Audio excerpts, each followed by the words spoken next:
Next up on the docket is student loans. Obviously, student loan moratorium has been extended till June 30th.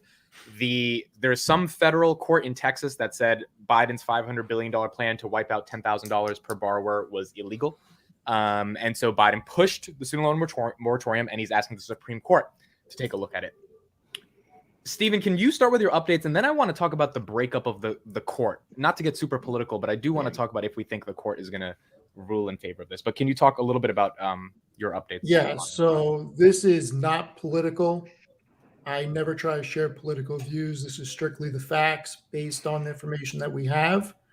So the back of story of it is that on 8/24, the administration came out with their student loan plan, and it went to federal appeals court, issued a stay, which temporarily blocked the administration's plan to forgive billions in federal student loans. The stay was in effect while the Eighth Circuit Court of Appeals considered a motion from Republican-led states to block the forgiveness program. It came 1 week after borrowers started applying for forgiveness loans in the amount of roughly 22 million people. So on 11/14, Reuters reported that a U.S. appeals court extended a block on Biden's plan to cancel hundreds of billions in student loans. The St. Louis-based 8th U.S. Circuit Court of Appeals issued an injunction barring the U.S. Department of Education from following through with the statement from 8/24 regarding student loan forgiveness. The most recent, on 11/22, the Department of Education extended the moratorium into 2023 due to the decision made by the U.S. Appeals Court. And on December 1st, the Supreme Court agreed to hear arguments over President Biden's student loan forgiveness program sometime in the winter. And the projection is that a decision would be issued late June. So the exact quote from the Department of Education, exact quote, payments will resume 60 days after the department is permitted to implement the program or the litigation is resolved, which will give the Supreme Court an opportunity to resolve the case during its current term. If the program has not been implemented and the litigation has not been resolved by June 30th, 2023, payments will resume 60 days after that. So that is where we are. So, okay. Riley, go ahead. So what you're saying is depending on what the Supreme Court decides, the student loan moratorium could end way sooner than we were thinking. I'm not a lawyer. None of us are lawyers. I am sticking straight to what was reported from the different courts and from Reuters. And I don't really know how to interpret this based off of what we've seen. I mean, the Department of Education was pretty concrete that if it's not resolved by June 30th, payments will resume 60 days after that. So that puts us August 30th. So I know that normally they said that they're going to hear oral arguments in February. And usually the Supreme Court has like I forget a recess or something for the summer. So usually if they hear oral arguments in that term, they rule on it during that term, and that term ends on June 30th. So I would assume like that I'm sure there's some exception. Again, I'm not a lawyer either, but the vast majority of cases, they will rule on it during that term before their summer recess or whatever they call it. I think and so I would expect that one way or the other we'll know before June 30th, right? Yeah, the big question is, does this get pushed out again? I mean, the Department of Education is saying that no matter what, 60 days after June 30th, even if this is still in litigation, okay, they can say that now, but is anybody going to hold them to that? I am looking at 2023, and this is my own personal speculation. I am not looking for student loans to come back in 2023. I am beating that into my brain that this is an investment where student loans are not coming back in 2023. And if they do, I'm going to be extremely happy from a business standpoint for SOFI. But I'm not getting excited over anything right now because anything can happen. To think about it from the, or Tanner, go ahead. You got it, Tanner. I was just going to say, do you think that SoFi is even going to guide for student loans coming No. back in 2023 No, at all? they'd be crazy to. Yeah. If they're going to be crazy to put any guidance in, and they're going to, if I was NODA, I would go by what I know, and that this has gotten pushed off 4 or 5 times already, and just guide for 8 what times. it is. Yeah, And 8. then you can, and then you can revise.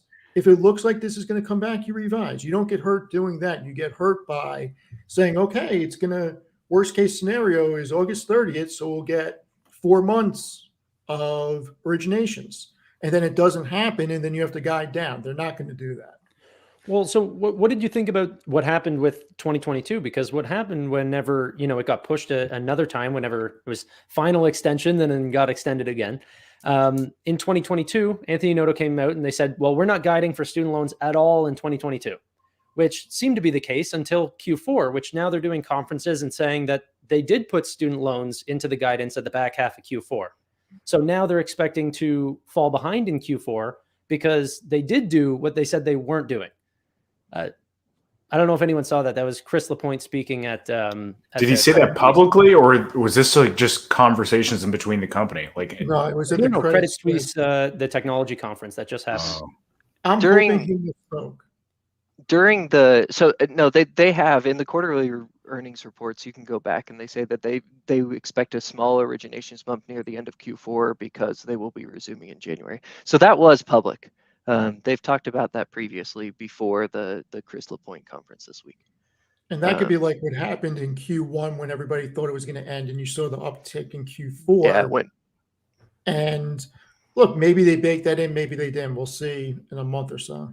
the thing is that even if they did bake that in, this is just my personal opinion. I don't think it affects the revenue for Q4 very much because student loans have a lag. Well, all loans, right, have a lag between the time you originate it and the time you start getting interest and then the time you sell it.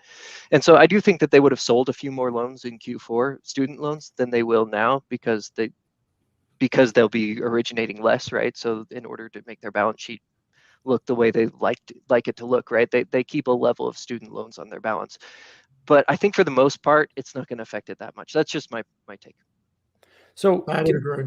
I think that transitions pretty well. All right, let me get one point in here. I think Biden obviously did this to get some votes, right? We can all admit that's not the most political thing to say. Like this 10,000 thing was done before the midterms explicitly. 2023 is right before 2024. So if he's running again, I think it's safe to say that the administration, I think, Stephen, you're correct on this, that we shouldn't guide for student loans, because what if the administration just says, no, we're going to figure out how to still do something about student loans, even if the Supreme Court does whatever they want to do, because the 24 thing is coming up. So I think it just makes a lot of sense that we would imagine purely for political reasons, which is the nature of, sometimes you have to talk about politics and business, that student loans don't get resolved. And I want to spend like 2 minutes on, do you think the court rules that it's constitutional? I think given the nature of the court, this is a 5-4 that it's not constitutional at all. I mean, if you're going by party lines, that would make sense. But Even a 6-3 possibly. Yeah, I mean, none of us in here are legal experts, right? yeah, Like, we're not qualified. I'm not a constitutional lawyer, so I'm not speculating on it. Okay. So, all right. All I'm going to say is that I am not incorporating it into my investment thesis. And just because it has been pushed back to possibly August 30th has not changed my long-term thesis. The stock and the company are two different things. Okay. Yeah, I'm not going to make a comment on if it's constitutional or not. But what I have been wondering is, let's say regardless of whatever the option is, if this was an emergency to actually put the student loan repayment on pause, is there any sort of guideline for whenever that has to come to an end, or that's considered unconstitutional, or even like it just seems like the actual pause in payments is hurting just as much in terms of tax loss to states, whether it is unconstitutional or not. But yet that doesn't seem to be argued at all, that the pause part of this is actually, not so in my question. understanding is that it's pretty crystal clear that the president has, if there's an emergency, so if there's a national emergency, the president has authority to pause student loans. Like Right. that's very clear. And so if the national state of emergency, which I believe is set to expire in February, expires, and then after that, so first of all, they can just extend the emergency, and who knows, right? Like that's really easy for them to do. So they might do that. If it does extend, or if it does end, and then I think if Biden after that were to extend the moratorium, then you'd probably be able to do lawsuits because they'd say, hey, you don't no longer have this emergency clause that grants you this power. But I mean, again, we're prognosticating on stuff that Yeah, but even then, it don't seems know weird that anything it's possible that it can go till June. And I mean, it makes sense that timeline, but it doesn't make sense if it's considered an emergency or not.